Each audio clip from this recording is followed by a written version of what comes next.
Hello everyone, আসসালামু আলাইকুম। আমি রেহানা পারভিন, রেহানার রকমারি পাখির ঘর থেকে সবাইকে আমন্ত্রণ। আজকে খুবই মজার একটি হালুয়ার রেসিপি নিয়ে এসেছি। খুব অল্প সময়ে ঝটপট করে নেওয়া যায়। তাহলে চলুন রেসিপিটি শুরু করা যাক। প্রথমে আমি যে বাটির ভিতর ডালবো সেটা রেডি করে নিতে হবে। এখানে আমি স্কোয়ার শেপের কেকের বাটি নিয়েছি। ওইটার ভিতরে ঘি ব্রাশ করে পেস্তা বাদাম আর কাঠবাদাম এভাবে কেটে ছিটিয়ে দিলাম। আর এটার মূল উপকরণই হলো কর্নফ্লাওয়ার। এখানে আমি 1 কাপ কর্নফ্লাওয়ার নিয়ে 2 কাপ পানি দিয়ে গুলিয়ে রেখেছি। তারপর চলে গেলাম চুলার কাছে। প্যান দিয়ে 1 কাপ পানি দিয়েছি আর দিয়ে দিলাম 2 কাপ চিনি।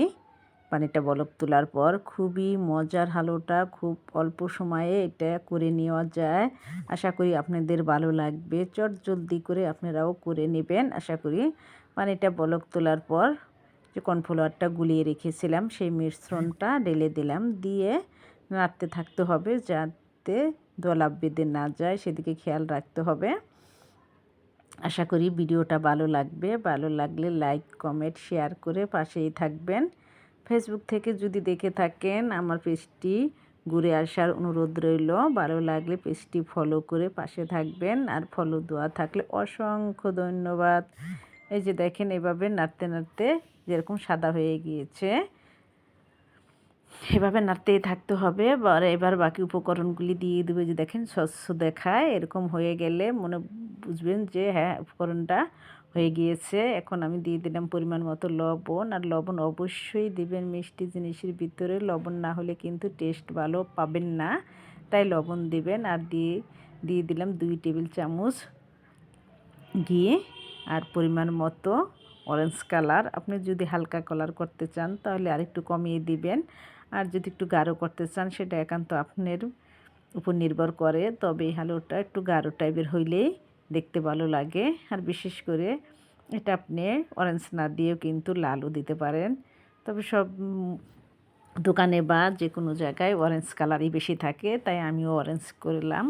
আর কিছু কাটা বাদাম আমি ভিতরেও দিয়ে দিলাম।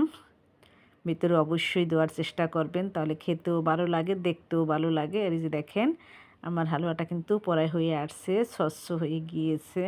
আর এই যে দেখেন কী অবস্থা। আর হলো লবণ আর চিনি আর চেক করা লাগবে না, হয়ে যাবে পারফেক্ট এই মাপেই। আর এই যে দিতে হবে 1 টেবিল চামচ লেবুর রস। লেবুর রসটা কিন্তু অবশ্যই দিতে হবে। দিয়ে আপনি ভালো করে নেড়ে নেবেন। আশা করি আপনাদের ভালো লাগবে। খুব অল্প উপকরণে আর অল্প সময়ে আপনারা এত মজার একটি হালুয়া রেসিপি আপনাদেরকে শেয়ার করলাম। ভালো লাগলে লাইক কমেন্ট শেয়ার করে পাশে থাকবেন। ইউটিউব থেকে যদি আমার ভিডিওটি দেখে থাকেন সম্পূর্ণ ভিডিওটি দেখার অনুরোধ রইল। আর একটি অনুরোধ আপনাদের কাছে, আমার চ্যানেলটি সাবস্ক্রাইব করে পাশেই থাকবেন। আজকে আপনাদের ভালোবাসায় কিন্তু আমি এগিয়ে যাচ্ছি। আপনারা যদি ভালোবাসা না দিতেন তাহলে আমি এখানে আসতে পারতাম না। আমার যখন একটি লাইক একটি সাবস্ক্রাইব হয়েছিল আমি খুবই খুশি হয়েছিলাম। আজকে আপনাদের দোয়া ও ভালোবাসায় আমার প্রায় 200-র মতো সাবস্ক্রাইব হয়ে গিয়েছে। আপনারা আশা করি পাশেই থাকবেন, এভাবেই আমাকে এগিয়ে নিয়ে যাবেন আশা করি। প্লিজ আমার চ্যানেলটির সাথেই থাকবেন। এই যে আমি এভাবে ঢেলে নিয়ে সমান করে দিয়েছিলাম। আধা ঘন্টা অপেক্ষা করার পর এই যে উল্টিয়ে নিলাম। এখন আপনার পছন্দ মতো আপনি কেটে নেবেন। আমি এইভাবে কেটে নিলাম। তবে এটা বিশেষ করে চারকোনাভাবেই কেটে রাখে দোকানে বা যেখানে হোক। এই যে আমি এরকম সাইজ করেছি। দেখেন মাশাআল্লাহ হালুয়াটা কত সুন্দর কালার আসছে, আর দেখতেও খুবই সুন্দর হয়েছিল। খেতে কিন্তু তার চেয়ে বেশি মজা। একবার হলেও বাড়িতে করে খেয়ে দেখবেন। খুব সহজভাবে আপনাদের সাথে শেয়ার করলাম।